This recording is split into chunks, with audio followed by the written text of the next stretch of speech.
எல்லாருக்கும் ஒரு பெரிய ஹாய். முக்கியமா ஃபிலிம் ரோல் ஃபேமிலிக்கு எல்லாரும் வந்துட்டீங்கல்ல. இன்னைக்கு நம்ம ஒரு வேற லெவல் சஸ்பென்ஸ் மூவியை பார்க்க போறோம். இந்த படத்துல ஹீரோயின் வந்து மார்ச்சுரியில இருக்கிற ஒரு எவிடன்ஸை எடுக்கிறதுக்காக இறந்து போனவங்க மாதிரியே ஒரு சீனை போட்டு அந்த மார்ச்சுரிக்குள்ள போறாங்க. ஸோ கடைசியா அவங்க அந்த எவிடன்ஸை எடுத்தாங்களா இல்லையா, உள்ள போனவங்களுக்கு என்னென்ன ப்ராப்ளம்லாம் வந்ததுன்றது தான் இந்த படத்துடைய முழு கதையே. ஸோ நீங்க பார்த்துக்கிட்டு இருக்கிறது ஃபிலிம் ரோல். யாரெல்லாம் சப்ஸ்கிரைப் பண்ணலையோ மறக்காம சப்ஸ்கிரைப் பண்ணி உங்க சப்போர்ட்டை கொடுங்க. ஸோ இன்னைக்கு நம்ம பார்க்க போற படம் என்னன்னா 2022 வருஷத்துல ரிலீஸ் ஆன பிளே டெட்ன்ற ஒரு அமெரிக்கன் சஸ்பென்ஸ் த்ரில்லர் மூவியை தான் பார்க்க போறோம்.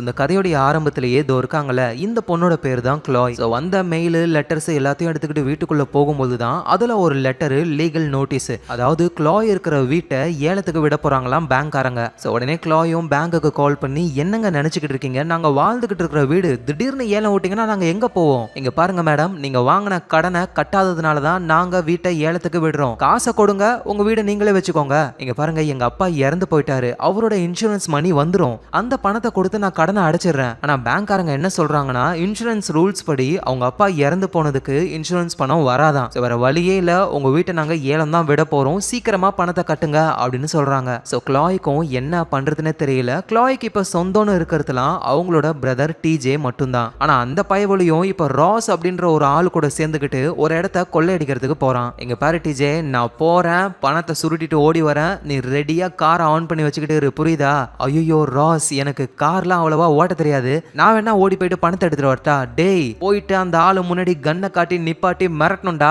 என்ன மாதிரி ஒரு ஆளு போனா பயந்து பணத்தை கொடுப்பான், நீ எல்லாம் போனா பயப்படவே மாட்டானுங்க, அதனால நீ காரை ரெடியா ஆன் பண்ணி வச்சுக்கிட்டு நான் வந்த உடனே புஷ்னு போயிடலாம் அப்படின்னு ராஸ் சொல்லிட்டு ரெண்டு பேருமே முகத்துல மாஸ்க போட்டுக்கிட்டு அந்த ராஸ் இப்ப அந்த ஸ்டோருக்குள்ள போறாரு பணத்தை எடுத்துட்டு வரதுக்காக. இங்க வெளியே நம்ம டிஜே காரை ஓட்டுறதுக்கு ரெடியா இருக்காரு ஆளு. ஆனா சடனா கன்னை ஷூட் பண்ற மாதிரி ஒரு சவுண்ட் கேக்குது. டிஜேக்கு எதுவும் புரியல. ஸ்டோருக்குள்ள இருந்து அந்த ராஸும் ஓடி வராரு, அதுவும் குண்டடி பட்டு உயிருக்கு போராடி. ஏன்னா கடைக்காரன் பெரிய ஷார்ட் கண்ணையே வச்சிருக்கான். அந்த ராஸ் கொண்டு போனது ஜஸ்ட் பொம்மை துப்பாக்கி. அந்த ராஸும் காருக்குள்ள ஏறத்துக்கு முன்னாடியே அவரு சுருண்டு கீழே விழுறாரு. அடுத்தது அந்த கடைக்காரன் நம்ம டிஜேவை தான் காலி பண்ண வர பயந்து போன டிஜே டக்குன்னு கார் எடுத்துக்கிட்டு அங்க இருந்து எஸ்கேப் ஆகி போறாரு. சோ இந்த இடத்துல தான் இந்த படத்தோடைய பேரையே போடுறாங்க, பிளே டெட். சோ உயிர் தப்பிச்சு வந்த டிஜே நேரா வீட்டுக்கு வர அங்க நம்ம க்ளாய் இருக்காங்க. க்ளாய் டிஜேக்கு அடிபட்டதை பார்த்து ரொம்ப பயந்து போறாங்க. டே, என்னடா ஆச்சு உனக்கு? அதெல்லாம் சொல்றேன், ஃபர்ஸ்ட் எனக்கு ரொம்ப வலிக்குது அப்படின்னு சொல்ல அடிப்பட்ட காயத்துக்கெல்லாம் அவங்க மருந்து போடுறாங்க. சோ அப்புறம் டிஜே நடந்த எல்லா விஷயத்தையும் சொல்ல க்ளாய் கடுப்பாக்குறாங்க. உங்ககிட்ட நான் நிறைய தடவை சொல்லிட்டேன், அந்த ராஸ் கூட சேராதன்னு, அவன் ரொம்ப மோசமானவன், இப்ப பாரு எவ்வளவு பெரிய நிலைமையில வந்து நிக்கிறேன்ட்டு. உடனே டிஜேவும், க்ளாய் அது உன்னோட பாய் ஃப்ரெண்டு, மறந்துட்டியா? பாய் ஃப்ரெண்ட் கிடையாதுரா, எக்ஸ் பாய் ஃப்ரெண்டு, இப்ப நாங்க பிரிஞ்சிட்டோம். சரி ஏதோ ஒண்ணு, இப்ப அந்த ராஸ் எங்க? அது வந்து க்ளாய் அந்த டிஜே இறந்து போயிட்டான் அப்படின்னு ஒரு சொல்ல நம்ம க்ளாயும் ஷாக் ஆகுறாங்க. ஆனா டக்குன்னு யோசிக்க ஆரம்பிக்கிறாங்க. ஏன்னா நம்ம க்ளாய் சாதாரண ஆளு கிடையாது, அவங்க கிரிமினாலஜி படிச்சவங்க. அதாவது ஒரு கேஸ் நடக்குதுன்னா இருக்கிற ஆதாரங்களை வச்சு அந்த கேஸுக்கு சம்பந்தப்பட்டவங்க கொலைகாரன் திருடனை கண்டுபிடிக்கிறது எப்படின்ற படிப்பு. அதனால அடுத்தது போலீஸ் என்ன பண்ண போறாங்கன்ற விஷயம் எல்லாமே உங்களுக்கு தெரியும். நீ சொல்ற டைமிங்கை வச்சு பார்த்தா இந்நேரத்துக்கு போலீஸ் அங்க வந்திருப்பாங்க அப்படின்னு இவங்க சொல்ல அதுக்கேற்ற மாதிரியே தான் போலீஸ் ராஸ் இறந்து போன இடத்துக்கு வராங்க. இருக்கிற எல்லா எவிடன்ஸையும் கலெக்ட் பண்ணி ராஸோட உடம்ப மார்ச்சுரிக்கும் அனுப்புறாங்க. சோ இங்க டிஜே போலீஸ் அவரையும் பிடிக்க போறாங்க அப்படின்னு சொல்லி பயத்துல இருக்காரு. க்ளாயும், நீ ஒன்னும் கவலைப்படாத, நான் கேட்கறதுக்கு மட்டும் பதில் சொல்லு, உங்க முகத்தை அங்க இருந்தவங்க யாராவது பார்த்தாங்களா? இல்ல யாரும் பார்க்கவே இல்ல, நாங்க மாஸ்க் போட்டு இருந்தோம். சூப்பர். சரி, நீங்க கார்ல தான் நாங்க போயிருப்பீங்க, யாரோட காரை யூஸ் பண்ணீங்க? இல்ல அது எங்க கார் கிடையாது, வெளியே இருந்து திருடின காரு. அந்த காரை நீ என்ன பண்ண?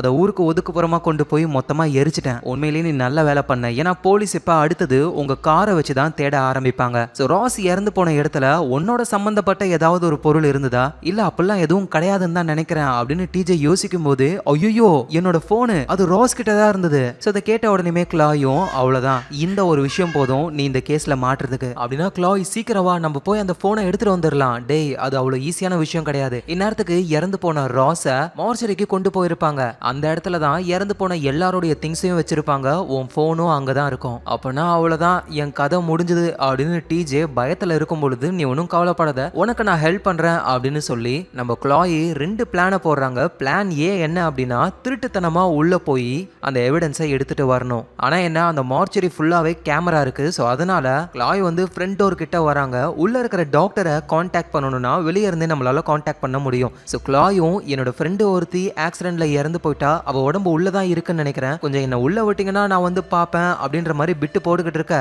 இந்த நேரத்தில் கிளாயோடைய பிரதர் டிஜே அந்த மார்ச்சரிக்கு அந்த பக்கமா சுத்தி வந்து உள்ள போக முடியுமான்னு ட்ரை பண்றாரு. ஆனா எல்லா கம்பியும் நல்லா ஸ்ட்ராங்கா இருக்கு, உள்ள டாக் வேற இருக்கா. ஸோ இவரால் உள்ள போகவே முடியல. அதோட நம்ம கிளாயும் டாக்டரை கான்டாக்ட் பண்ண ட்ரை பண்ணாங்களே, அவர்கிட்ட இருந்து எந்த ஒரு ரெஸ்பான்ஸும் இல்ல. ஸோ டிஜேவும் வந்து கிளாய் இதெல்லாம் வேலைக்கே ஆகாது அப்படின்னா வேற வழி இல்ல, பிளான் பி போட வேண்டியதுதான். பிளான் பினா என்னது, எனக்கு தெரிஞ்ச ஒரு மெடிசன் இருக்கு, அந்த மெடிசனை என் உடம்புல நான் இன்ஜெக்ட் பண்ணிக்கிட்டேன்னு வச்சுக்கேன், அவ்வளவுதான். கொஞ்ச நேரத்துக்கு நான் அப்படியே இறந்து போன மாதிரியே இருப்பேன். என் உடம்புல பல்ஸ் இருக்காது, ஹார்ட் பீட் எதுவுமே இருக்காது. ஸோ அந்த நேரத்தில் நான் இறந்து போயிட்டேன் அப்படின்னு நினைச்சு மார்ச்சரிக்குள்ள கொண்டு வருவாங்க. கொஞ்ச நேரம் கழிச்சு நான் கண்ணை முழிச்சு எழுந்து அந்த எவிடன்ஸான போனை ஆட்டைய போட்டு அழகா வெளியே வந்துருவேன். ஆனா கிளாய் இது கேட்க ரொம்ப ரிஸ்கா தெரியுதே, வேற வழி இல்லடா, நீ தப்பிக்கணும்னா நான் இந்த ரிஸ்கை எடுத்து தான் ஆகணும் அப்படின்னு சொல்லி நேரா ஒரு வெட்டினரி ஹாஸ்பிட்டலுக்கு போறாங்க. அங்க இருக்கிற ஒரு லேடி அந்த மெடிசனை அதிக விலைக்கு விற்கிறாங்க. வேற வழி இல்லாம இவங்களும் காசு கொடுத்து வாங்கிட்டு வராங்க. கரெக்டா ஒரு பிரிட்ஜ் கிட்ட போயிட்டு, டிஜே நல்லா ஞாபகம் வச்சுக்கோ, நான் இன்ஜெக்ட் பண்ண உடனேயுமே போலீஸுக்கு கால் பண்ணி எங்க ஒரு டெட் பாடியை பார்த்தேன் அப்படின்னு சொல்லு. ஸோ அவங்க என்ன கண்டிப்பா அந்த மார்ச்சரிக்கு தான் கொண்டு போவாங்க, ஏன்னா அதான் பக்கத்துல இருக்கு அப்படின்னு இவங்க சொல்றாங்க. ஸோ டிஜேவும் ஓகேன்னு சொல்ல நம்ம கிளாயும் அந்த இன்ஜெக்ஷனை போட்டுக்கிறாங்க.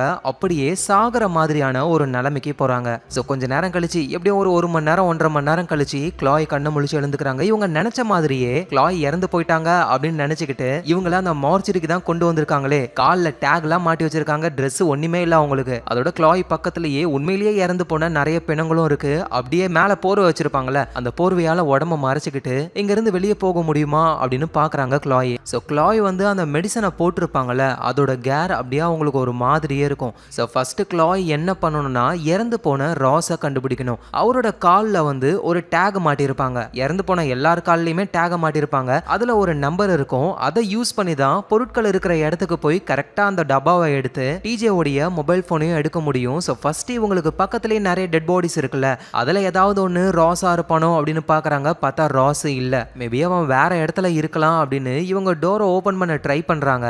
ஆனால் அது லாக்ல இருக்கு. என்ன பண்ணுறதுன்னு தெரியாமல் இவங்க முழிச்சுக்கிட்டு இருக்கும்போது தான் வெளியே யாரோ நடந்து வர மாதிரி சவுண்டு கேட்குது.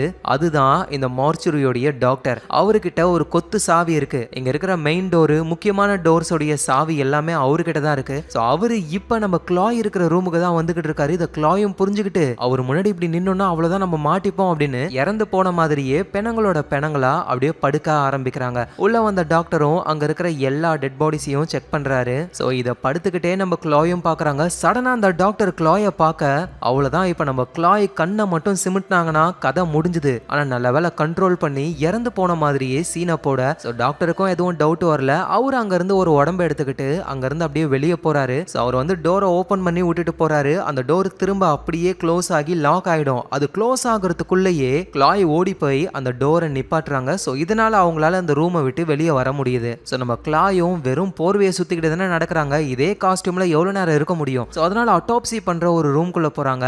அங்க டாக்டர் போடுற மாதிரி கிரீன் கலர்ல ட்ரெஸ் இருக்கு. ஸோ அதை எடுத்து இவங்க மாட்டிக்கிட்டு எவிடன்ஸ் ரூம் எங்க இருக்குன்னு தேடும்போது தான் எவிடன்ஸ் ரூமையும் பார்க்குறாங்க. உள்ள பார்த்தா பொட்டி பொட்டியா நிறைய எவிடன்ஸ் பாக்ஸஸ் இருக்கு. ஸோ இது ஃபுல்லாலாம் தேட முடியாது. ராஸோட ஐடி மட்டும் கிடைச்சதுன்னா கரெக்டான பாக்ஸை வந்து ஓப்பன் பண்ணி இவங்க அந்த போனை எடுக்க முடியும். இப்படின்னு அவங்க அந்த எவிடன்ஸ் ரூமை பார்த்துக்கிட்டு இருக்கும்போது உள்ளதான் அந்த டாக்டர் இருக்காரு. அவருக்கு வெளியே யாரோ இருக்கிற மாதிரி டவுட் வருது. வெளியே வராரு. டக்குன்னு இவங்க வேகமா ஓடி போயிடுறாங்க அந்த அட்டாப்சி ரூமுக்கு. அந்த சவுண்டும் டாக்டருக்கு கேட்டு அவரும் அந்த ரூமுக்கு வராரு. இவங்க ஒரு பீரோவுக்கு பக்கத்துல அப்படியே ஒளிஞ்சுக்கிறாங்க. ஸோ டாக்டரும் கிட்டத்தட்ட நம்ம கிளாயை பிடிக்கிற ரேஞ்சுக்கு வந்துட்டாரு. ஆனா அப்பதான் வெளியே யாரோ ஹாரன் அடிக்கிறாங்க கார்ல. ஸோ டாக்டரும் மெயின் ரூமுக்கு போறாரு. அங்கதான் சிசிடிவி கேமராவுடைய எல்லா ஃபுட்டேஜும் இருக்கும். ஸோ கார்ல ஒருத்தர் வெளியே வெயிட் பண்றாரு. அவரை கூப்பிடுறதுக்காக டாக்டர் அங்கிருந்து என்ட்ரன்ஸுக்கு போறாரு. ஸோ பின்னாடியே ஃபாலோ பண்ணி நம்ம கிளாயும் என்ட்ரன்ஸ் வரைக்கும் வந்துடுறாங்க. கார்ல வந்தது யாரான்னு பார்த்தா அது ஒரு கேங் மெம்பரு. இந்த டாக்டரும் அந்த கேங் மெம்பர் கிட்ட ஏதோ ஒரு பொட்டியை கொடுக்குறாரு. அதை வாங்கின கேங் மெம்பரும் கிட்னி ஓகே கொடுத்துட்ட, லிவர் விடியறதுக்கு முன்னாடி வருவேன், லிவரை எடுத்து வை, இல்லைன்னா எங்க கேங்ஸ்டர் அவ்வளோதான் என்ன பண்ணுவாருன்னு தெரியும்ல.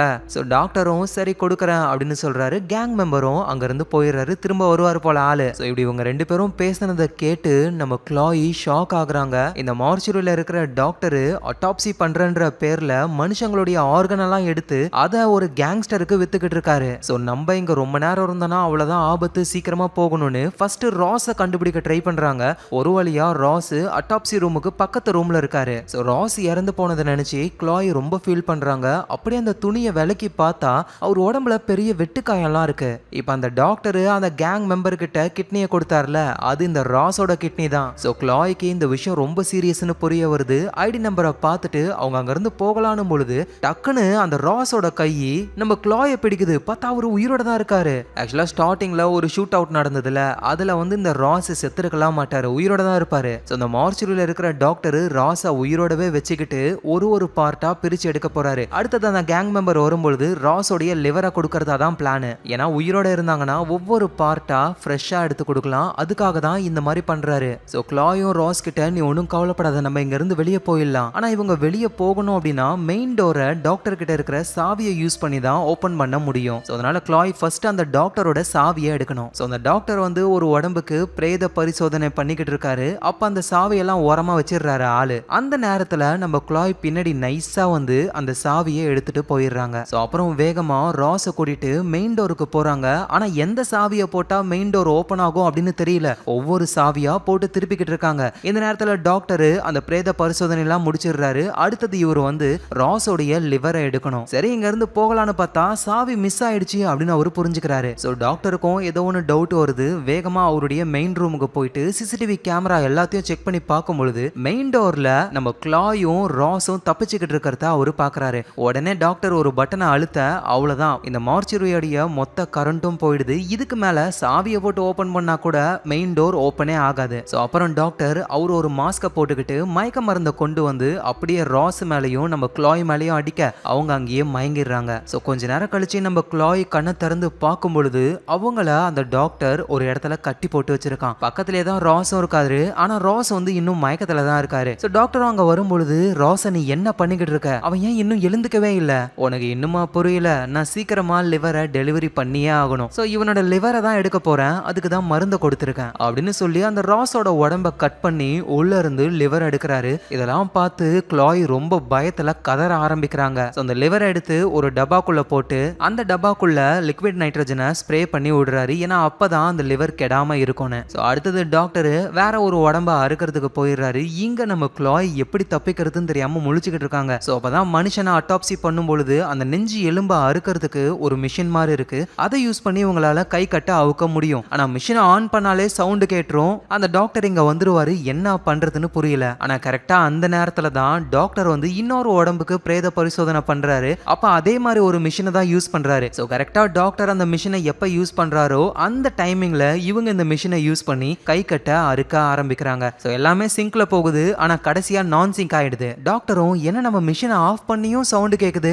அப்படின்னு டவுட் வந்து வேகமா அவரு நம்ம க்ளாய் இருக்கிற ரூமுக்கு வந்து பாக்குறாரு. பார்த்தா க்ளாய் எஸ்கேப் ஆகியிருக்காங்க. ஸோ டாக்டரும் அந்த ரூம் ஃபுல்லா தேடுறாரு. க்ளாய் அந்த ரூம்ல இல்ல, வேற எங்க போயிருப்பா அப்படின்னு இவர் வெளியே போய் தேட ஆரம்பிக்கிறாரு. பார்த்தா க்ளாய் வந்து அந்த ராஸ் இருக்காருல்ல, அவர் இருந்த அந்த ஸ்ட்ரெச்சருக்கு கீழே தான் இவங்க ஒளிஞ்சிருக்காங்க.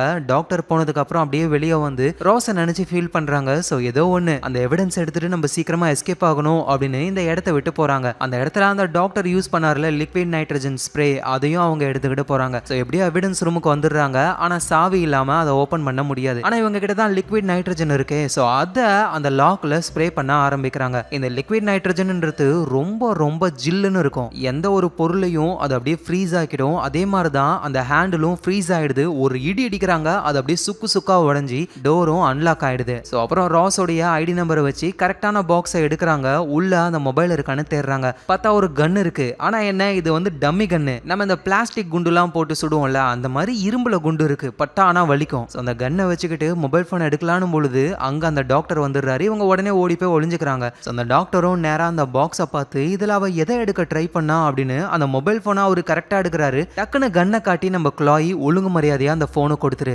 அப்படின்னா நீ இந்த போனுக்காக தான் வந்திருக்கல, அப்படி இதுல என்ன இருக்கு, ஒழுங்கா கொடுத்துரு, இல்லைன்னா உன்னை ஷூட் பண்ணிடுவேன். இங்க பாரு, போலீஸ் எவிடன்ஸை இங்க வைக்கும் பொழுது புல்லட் எல்லாம் அன்லோட் பண்ணிட்டு தான் வைப்பாங்க. அது ஒரிஜினல் கன்னுக்கு, இது டம்மி கன்னு அப்படின்னு ஷூட் பண்றாங்க. அந்த இரும்பு புல்லட் தம்மா துண்டு அது அவர் மேல பட்டு ரத்தம்லாம் வருது. ஸோ அந்த கேப்பை யூஸ் பண்ணி செல்போனை பிடுங்க ட்ரை பண்றாங்க. ஆனா முடியல. இங்கேயே இருந்தா டாக்டர் கிட்ட மாட்டி போன்னு வேகமா அங்க இருந்து தப்பிச்சு போக ட்ரை பண்றாங்க நம்ம க்ளாய். ஸோ டாக்டர் கிட்ட தான் அந்த மொபைல் போன் இருக்கு. ஸோ உங்க க்ளாயும் எங்க போறதுன்னு தெரியாம அப்படியே ஒவ்வொரு ரூமா போகும்பொழுது பேஸ்மெண்ட்ல ஒரு ரூம் பாக்குறாங்க.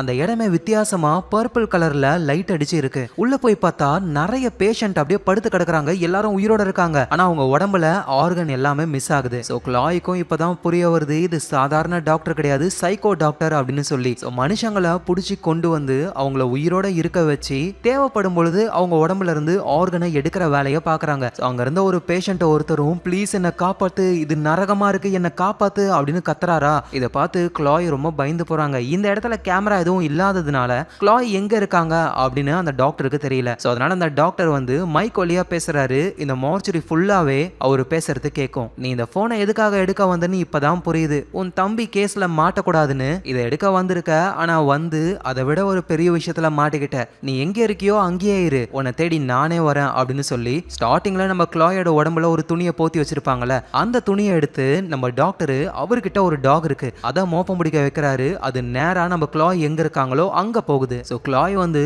அந்த டாக்டருடைய பர்சனல் ரூம் மாதிரி இருக்கு. ஸோ டாக்டர் வந்து ஒய்ஃப் பொண்ணுன்னு சந்தோஷமான லைஃபை வாழ்ற மாதிரி போட்டோஸ்லாம் இருக்கு. ஸோ இதை பார்க்கும்போது நம்ம என்ன புரிஞ்சுக்கணும் அப்படின்னா இவர் மாதிரி சைக்கோ எல்லாருமே சந்தேகமே வராத மாதிரி ஒரு நார்மல் லைஃபை வாழ்றவங்க தான். ஸோ அதனால இப்பெல்லாம் யாரு சைக்கோ எவன் நல்லவனு கண்டுபிடிக்கிறது ரொம்ப ரொம்ப கஷ்டம். ஸோ நல்ல வேலையா அந்த ரூம்லயே ஒரு டெலிஃபோன் இருக்கு. க்ளாயும் அவங்க பிரதர் டிஜேக்கு கால் பண்றாங்க. ஏய் என்ன ஆச்சு, நீ உண்மையிலேயே செத்து போயிட்டியோன்னு நினைச்சேன் தெரியுமா, உள்ள என்ன பண்ணிக்கிட்டு இருக்க, சீக்கிரம் வெளியே வா. டேய் நான் சொன்னா கூட உனக்கு புரியாதுடா, பெரிய ப்ராப்ளத்துல மாட்டிக்கிட்டு இருக்கேன், சீக்கிரமா போலீஸ்க்கு கால் பண்ணு, இந்த இடத்துல ஆர்கன் எல்லாம் திருடிக்கிட்டு இருக்காங்கடா அப்படின்னு சொல்ல போனும் திடீர்னு கட் ஆயிடுது. ஏன்னா அந்த டாக்டர் போன் லைனை கட் பண்ணிடுறாரு. அதோட அவரு கூட அவர் வளர்க்குற அந்த டாகும் இருக்கு. அது க்ளாய முறைச்சு பாக்குது. டாக்டர் சிக்னல் கொடுத்த உடனேயுமே அது க்ளாய பிடிக்கிறதுக்கு போகுது. நாய்க்கு பயந்து அவங்க வேகமா தெரிச்சுக்கிட்டு ஓடுறாங்க. அது பின்னாடியே வந்துகிட்டே இருக்கு. ஸோ நாய் கடிக்காத மாதிரி ஒரு ரூம்குள்ள போயிட்டு டோரை க்ளோஸ் பண்ணிக்கிறாங்க. இந்த நேரத்துல வெளியே டிஜே போலீஸ்க்கு கால் பண்ண போலீஸும் அந்த இடத்துக்கு வராங்க. அவங்க டிஜேவை பார்த்த உடனே டேய் உன்னை தானே நாங்க தேடிக்கிட்டு இருக்கோம், அந்த ராஸுக்கும் உனக்கு எதுவும் சம்பந்தம் இருக்கு சார், அதை பத்திலாம் நான் அப்புறம் சொல்றேன் சார், உள்ள பெரிய ப்ராப்ளம் நடக்குது சார், எங்க அக்கா உள்ளதான் போயிருக்கா, உன் அக்கா ஏன்டா உள்ள போறா, செத்தவங்க தான்டா உள்ள இருப்பாங்க, உள்ள மோசமான விஷயம் நடக்குது சார், ஆர்கன் எல்லாம் திருடிக்கிட்டு இருக்காங்க, ப்ளீஸ் சீக்கிரம் வந்து எங்க அக்காவை காப்பாத்துங்க அப்படின்னு சொல்ல போலீஸும் சரி வா உள்ள போலாம் அப்படின்னு டிஜேவையும் கூட்டிக்கிட்டு அவரு போறாரு. சோ போலீஸ் வெளியே இருந்தே அதான் மைக் மாதிரி ஒன்னு இருக்கும்ல, உள்ள இருக்கிற டாக்டர் கிட்ட கான்டாக்ட் பண்ண முடியும். அதுல உங்க மார்ச்சுரியை நாங்க செக் பண்ணி பார்க்கணும், கொஞ்சம் டோரை ஓபன் பண்றீங்களா அப்படின்னு சொல்ல டாக்டரும் ஓகேன்னு டோரை ஓபன் பண்றாரு. போலீஸும் டிஜேவும் உள்ள போக ஆரம்பிக்கிறாங்க. இந்த விஷயத்த நம்ம க்ளாயும் புரிஞ்சுக்கிறாங்க. சோ க்ளாய் உடனே என்ட்ரன்ஸ் டோருக்கு போகணும். ஆனா வெளியே தான் டாக் இருக்கு, என்ன பண்றதுன்னு யோசிக்கும் போதுதான் அந்த ரூம்குள்ளேயே ஒரு ஐஸ் பாக்ஸ் இருக்கு. அதுக்குள்ளதான் அந்த டாக்டர் ராஸோடைய லிவரை வச்சிருப்பாரு. சோ அந்த லிவரை எடுத்து டாக் கிட்ட போட அது அதை சாப்பிட போயிடுது. இவங்க எஸ்கேப் ஆகி என்ட்ரன்ஸ்க்கு வராங்க. சோ எப்படியோ ஒரு வழியா போலீஸையும் அவங்க பிரதர் டிஜேவையும் பாத்துறாங்க. இப்பதான் க்ளாய்க்கே நிம்மதி. சோ போலீஸும் என்னமாச்சு, உள்ள என்ன நடக்குது சார், நான் ரோட்ல மயங்கி விழுந்து கிடந்தேன் சார், நான் இறந்து போயிட்டேன்னு நினைச்சு இங்க கொண்டு வந்தாங்க, ஆனா நான் உயிரோட தான் இருக்கேன், உள்ள வந்ததுக்கு அப்புறம் தான் சார் தெரியுது இங்க இருக்கிற டாக்டர் மனுஷங்களை உயிரோட பிடிச்சி அவங்க உடல் உறுப்புகள் எல்லாம் வித்துக்கிட்டு இருக்கான் அப்படின்னு சொல்றாங்க. சரி சரி நீ ஒன்னும் கவலைப்படாத, அந்த டாக்டரை நான் பாத்துக்கிறேன் அப்படின்னு போலீஸ் முன்னாடி போக ஆரம்பிக்கிறாரு. நம்ம க்ளாயும் டிஜே நீ ஓகே தானு டிஜே கிட்ட வரலான்னு பொழுதுதான் அந்த போலீஸ் அவரோட லத்தியாலேயே மண்டையிலே ஒரு அடி க்ளாய்க்கு. க்ளாய் அப்படியே கீழே விழுந்துடுறாங்க. ஏன்னா இந்த போலீஸும் டாக்டருடைய ஆளு தான். இன்னும் சொல்ல போனா அந்த டாக்டருக்கு ஆளுங்களை பிடிச்சி கொண்டு வரதே இவர் தான். நான் எவ்வளவு கஷ்டப்பட்டு ஆளுங்களெல்லாம் பிடிச்சி கொண்டு வந்து டாக்டர் கிட்ட கொடுக்குறேன், எங்களை ஈஸியா மாட்டி விட ட்ரை பண்றீங்களா, இன்னியோட நீங்க ரெண்டு பேரும் காலி அப்படின்னு போலீஸ் சொல்லும்போது க்ளாய் உடனே அவங்க கிட்ட இருக்கிற கன்னை எடுத்து நாங்க காலி இல்ல நீ தான் காலின்னு நீட்டுறாங்க. போலீஸ்க்கும் பயம் வருது. அப்படியே ஆளு என்ன பண்றதுன்னு தெரியாம முழிச்சுக்கிட்டு இருக்காரு. இந்த விஷயங்கள் எல்லாம் சிசிடிவி கேமரா வழியா அந்த டாக்டர் பாத்துக்கிட்டு தான் இருக்காரு. டாக்டர் மைக் வழியா போலீஸ் கிட்ட சொல்றாரு, அந்த பொண்ணு கையில வச்சிருக்கிறது உண்மையான கன் எல்லாம் கிடையாது, பொம்மை துப்பாக்கி, ஆனா என்ன அந்த குண்டு பட்டா நல்லாவே வலிக்கும். சோ இதை கேட்ட போலீஸும் ஏண்டி டம்மி துப்பாக்கியை வச்சுக்கிட்டு தான் என்னையே மிரட்டினியா, இங்க பாரு ஒரிஜினல் துப்பாக்கின்னு அவரு காட்டுறாரு கண்ணை. சோ உங்க ரெண்டு பேர் கதையை இங்கேயே முடிக்கிறேன்னு சுடலான்னு வரும்பொழுது டாக்டர் திரும்பவும் மைக்ல அவங்க ரெண்டு பேரும் எனக்கு உயிரோட வேணும், ஏன்னா அப்பதான் அவங்க உடம்புல இருந்து என்னால ஃப்ரெஷ்ஷா ஆர்கன்ஸா எடுக்க முடியும். சரின்னு போலீஸும் நம்ம க்ளாயையும் அவங்க பிரதர் டிஜேவையும் டாக்டர் கிட்ட கொண்டு போகலான்னு ட்ரை பண்றாரு. க்ளாய் உடனே அவங்க கிட்ட இருக்கிற அந்த டம்மி துப்பாக்கிய போலீஸ் மேலேயே ரொம்ப ஃபோர்ஸா தூக்கி அடிச்சு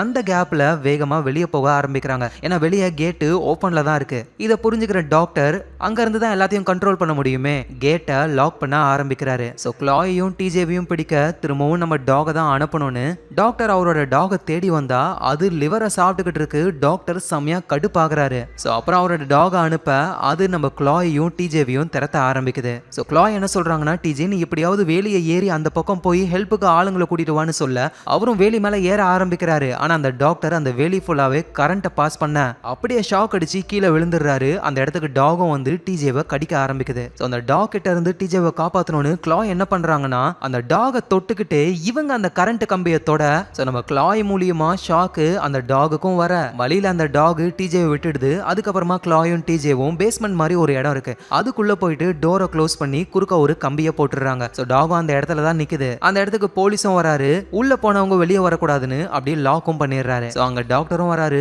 அவங்க வென்டிலேஷன் சிஸ்டம்ல இருக்காங்க. அதெல்லாம் ஒன்றும் பிரச்சனை இல்லை, மயக்க மருந்து அனுப்பணும்னா அவங்க மயக்கம் போட்டுருவாங்க, அப்புறம் போயிட்டு நம்ம அவங்கள தூக்கிட்டு வந்துடலான்னு போலீஸ் ஐடியா சொல்ல அப்பதான் அந்த மார்ச்சுரிக்கு அந்த கேங் மெம்பர் இருக்கார்ல அவர் வராரு லிவரை வாங்குறதுக்காக. ஆனா நம்ம டாக்டர் கிட்ட தான் லிவரே இல்லையே, டாக் சாப்பிட்டுருச்சே, என்ன பண்றதுன்னு அவருக்கு புரியல. அதோட அந்த போலீஸும் இங்க பாரு இதெல்லாம் நான் சம்பந்தப்பட்டிருக்கிற விஷயம் தெரிஞ்சதுன்னா அவ்வளவுதான் ப்ராப்ளம் ஆயிடும் அப்படின்னு போலீஸ் போயிட்டு ஓரமா ஒளிஞ்சுக்கிறாரு. அந்த கேங் மெம்பரும் உள்ள வராரு, டாக்டரை பார்த்து என்ன டாக்டர் லிவர் ரெடி ஆயிடுச்சா, அது வந்து லைட்டா சின்ன ப்ராப்ளம், சோ லிவர் கிடைக்காது. எது கிடைக்காதா? ஐயோ லிவர் கண்டிப்பா வேணும், இல்லனா கேங்ஸ்டர் உன்னை காலி பண்ணிடுவாரு, மறந்துட்டியா?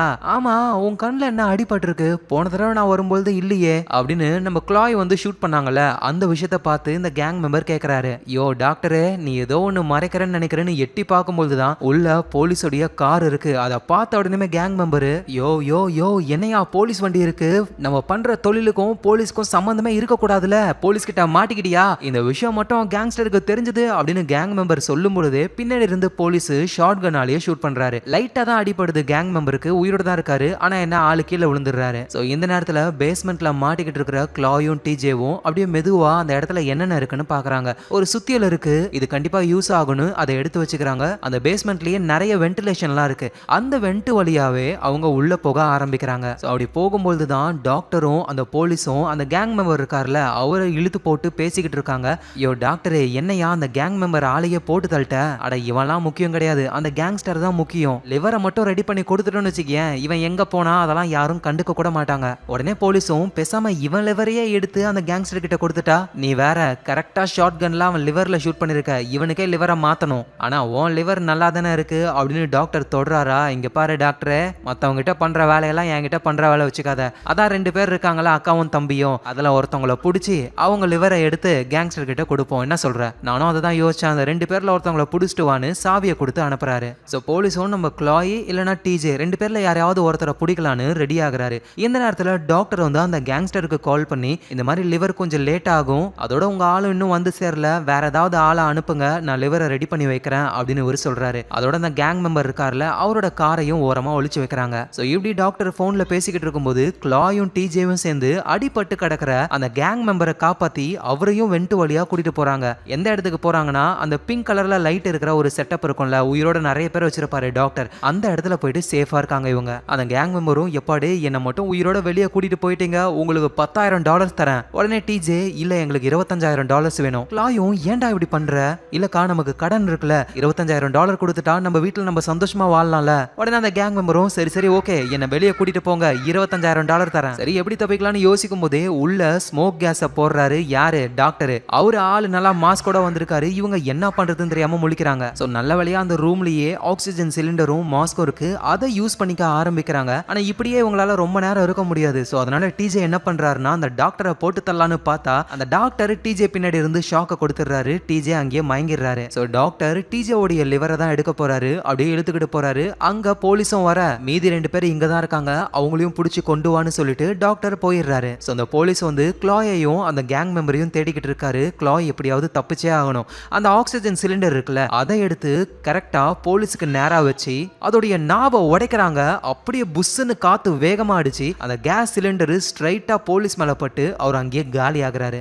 இந்த நேரத்துல டிஜேவை மார்ச்சரி பண்ற அந்த டேபிள்ல படுக்க வச்சு டிஜே உடைய லிவரை எடுக்க ஸ்டார்ட் பண்றாரு அந்த டாக்டர். அதுவும் ஆளு மைக்கெல்லாம் மாட்டிக்கிட்டு பேசிக்கிட்டே பண்றாரு. இப்ப உன்னோட தம்பி டிஜேவோட வயித்தை நான் கிழிக்க போறேன், கிழிச்சு உள்ள இருக்கிற லிவரை எடுக்க போறேன் அப்படின்னு பேச இந்த விஷயத்தை எப்படியாவது தடுக்கணும்னு நம்ம க்ளாயும் அந்த இடத்துக்கு வர ஆரம்பிக்கிறாங்க. ஆனா என்ன அந்த மயக்க மருந்தெல்லாம் கொஞ்சம் சுவாசிச்சிருப்பாங்க, அதனால கேரா இருக்கு அவங்களுக்கு. ஆனா எப்படியோ அவங்க அந்த டிஜே இருக்கிற இடத்துக்கு வராங்க. ஆனா அங்க டாக்டர் இல்ல. பார்த்தா டாக்டர் பின்னாடி இருக்காரு. நம்ம க்ளாய பிடிச்சி க்ளாய காலி பண்ண ட்ரை பண்றாரு. க்ளாயும் முடிஞ்ச வரைக்கும் தப்பிக்க ட்ரை பண்றாங்க. அப்பதான் அங்க லிக்விட் நைட்ரஜன் இருக்கு, அதை எடுத்து டாக்டருடைய முகத்திலேயே அடிக்க அது ரொம்ப ரொம்ப கோல்டா இருக்குமா, அப்படியே அவரோட ஒரு சைடு முகம் அப்படியே ஃப்ரீஸ் ஆயிடுது. அப்புறம் அந்த சிலிண்டராலேயே மண்டையில ஒன்று வைக்கிறாங்க. டாக்டரோட ஃபேஸ் கீழே இடிச்சு ஃப்ரீஸ் ஆகி போயிருந்த அவருடைய பாதி முகம் அப்படியே நொறுங்குது. So doctor கடுப்பாகிறாரு. நம்ம க்ளாயை போட்டு செம்ம அடி அடிச்சு கத்தியாலேயே க்ளாயை போட்டு தள்ளலாம்னு நினைக்கும் பொழுது பின்னாடி இருந்த அந்த கேங் மெம்பர் அவரு டாக்டரை ஒரு சொருகு, அப்புறம் க்ளாயும் கத்திய வாங்கி ஒரு சொருகி அந்த டாக்டருடைய கதையை முடிக்கிறாங்க. ஸோ எப்படியோ இவங்க தப்பிக்கிறாங்க. யோ கேங் மெம்பரு, காசு தரேன்னு சொல்லியிருக்க மறந்துடாத. காசு தரது எனக்கு பிரச்சனை கிடையாது, ஆனா ஒரு லிவர் கிடைச்சா நல்லா இருக்குமே அப்படின்னு கேட்க நம்ம க்ளாயும் உனக்கு என்ன லிவர் தானே வேணும், நீ போ நான் எடுத்துட்டு வரேன்னு சொல்லி அந்த டாக்டர் இருக்கார்ல அவரோட லிவரையே எடுத்து அதை கேங் மெம்பர் கிட்ட கொடுக்குறாங்க. ஸோ கேங் மெம்பர் வந்து உயிரும் பொழைச்சிட்டாரு, அவருக்கு லிவரும் கிடைச்சிருச்சு. ஸோ அதனால பணத்தையும் அனுப்பி விட்டுறாரு. ஸோ இந்த பணத்தினால நம்ம க்ளாய் வந்து அவங்க கடனை அடைச்சிடலாம். அதனால அவங்க வீடையும் ஏலத்துக்கு விட மாட்டாங்க. ஸோ க்ளாயும் அவங்க பிரதரும் இதுக்கப்புறம் அவங்க லைஃபை ரொம்ப சந்தோஷமா வாழ்வாங்க. ஸோ இந்த இடத்துலயே பிளே டெட் இந்த படம் முடியுது. ஒரு போனை எடுக்கலான்னு போய் இவ்வளோ பெரிய ப்ராப்ளத்துல மாட்டிக்கிட்டாங்க. ஆக்சுவலா இது எல்லாமே சும்மா கதைன்னு நினைக்கிறீங்களா? உண்மையா ரியல் லைஃப்லயே உயிரோட இருக்கிறவங்களை கடத்தி அவங்களோட உடல் உறுப்புகளை இந்த உலகம் ஃபுல்லா எடுத்துக்கிட்டு தான் இருக்காங்க. ஸோ நார்மலா ஒருத்தங்க காணாம போறாங்க அப்படின்னா ஒன்னு அவங்கள கடத்திருப்பாங்க, கடத்துறவங்க கூட பணத்துக்காக கடத்திருப்பான், இல்ல அவங்கள அபியூஸ் பண்ணுவான். எண்ட் ஆஃப் த டே அவங்களோட உடம்பு போலீஸ்க்கு கிடைச்சிரும். ஆனா காணாம போனவங்கள நிறைய பேர் எங்க போனாங்க, அவங்களுக்கு என்ன ஆச்சுன்னு ஒண்ணுமே தெரியல. ஸோ இந்த மாதிரி காணாம போனவங்கலாம் மேபி அவங்க உடம்புல இருந்து ஆர்கனை எடுக்கிறதுக்காக தான் கடத்திருப்பாங்க அப்படின்னு ஒரு தியரியும் இருக்கு. பாத்தீங்களா எவ்வளவு சூப்பரான ஒரு உலகத்துல நம்ம வாழ்ந்துகிட்டு இருக்கோம்ல. என்னத்த சொல்ல, எது என்னவோ கண்டிப்பா இந்த படம் உங்க எல்லாருக்கும் பிடிச்சிருக்கும். பிடிச்சிருந்ததுன்னா ஒரு லைக்கை போடுங்க. அதோட நீங்க பாத்துக்கிட்டு இருக்கிறது ஃபிலிம் ரோல். யாரெல்லாம் சப்ஸ்கிரைப் பண்ணலையோ மறக்காம சப்ஸ்கிரைப் பண்ணி உங்க சப்போர்ட்டை கொடுங்க. நாளைக்கு நம்ம வேற லெவல் மூவில பார்க்கலாம். Lots of love guys.